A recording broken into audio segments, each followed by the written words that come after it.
olukord oli tollal siis selline islamimaailmas, et umbes 100 aastat oli Muhamedi surmast möödas ja 2 võimutsevat dünastiat tülitsesid omavahel võimu pärast.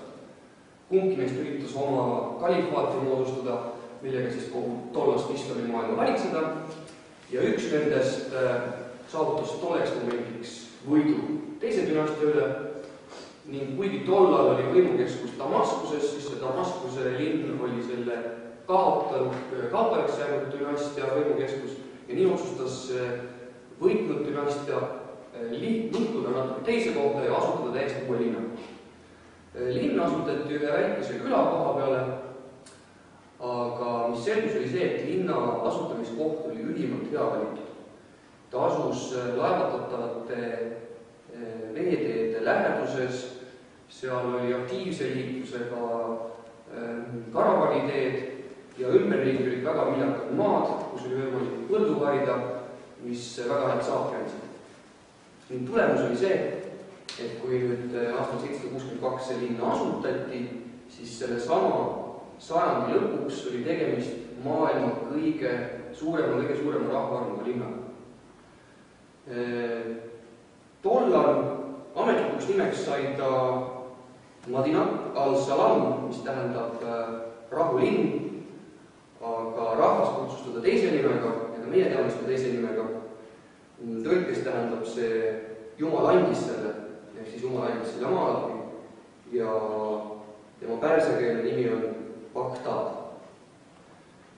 Nüüd, kui ma seda lugesin, siit läheb üks lõik veel edasi, et sellest hetkest alates, kui see linn asutati, toimus selline peaaegu püstloodiline areng, see linn muutus kogu tollase islamimaailma tõmbekeskuseks, ta asus geograafiliselt selle kalifaadi keskel, sinna kogunesid kogu tollase islamimaailma kõige eesrindlikumad teadlased, kunstnikud, luuletajad, sellest sai kauplemiskeskus, poliitiline keskus, usuline keskus ja järgnevate sajandite jooksul oli see tõeline kunsti, kultuuri, kaubanduse, teaduse õitsekendmiskeskus kogu maailmas.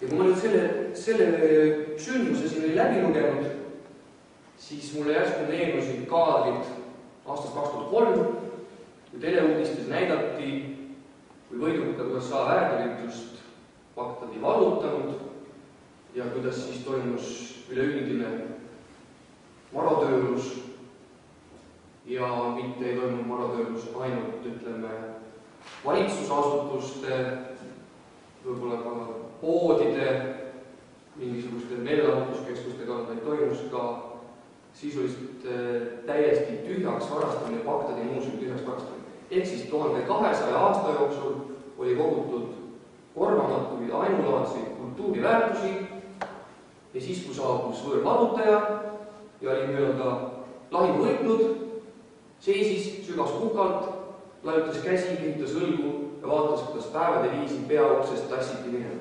Kõike, mis muuseumis saada oli. Ja ka praegu tegelikult ei ole ju see sõda võidetud. Võidetud on lahing.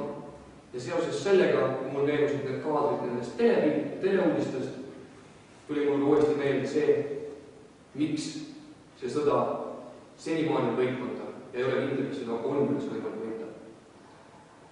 Nimelt, need kaotuse seemned külvati juba selle lahingu võidu järgnevatel päevadel, sest et USA ajutise ülemineku valitsuse juht Washingtonist kohale lennud Paul L. Bremer andis välja järgnevate nädalate jooksul pärast Iraagi kapitulatsiooni 2 direktiivi.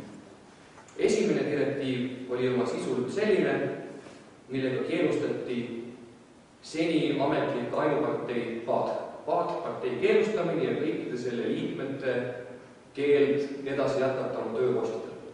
Plaan oli ameeriklastel justkui selline hea, nende kogemus Natsi-Saksamaal ja pärast Natsi-Saksamaa okupeerimist või siis vabastamist aastal 1945, kus nende plaaniks oli denatsifitseerimine, nad mõtlesid, et Iraagis teeme sama asja. Aga erinevalt Saksamaast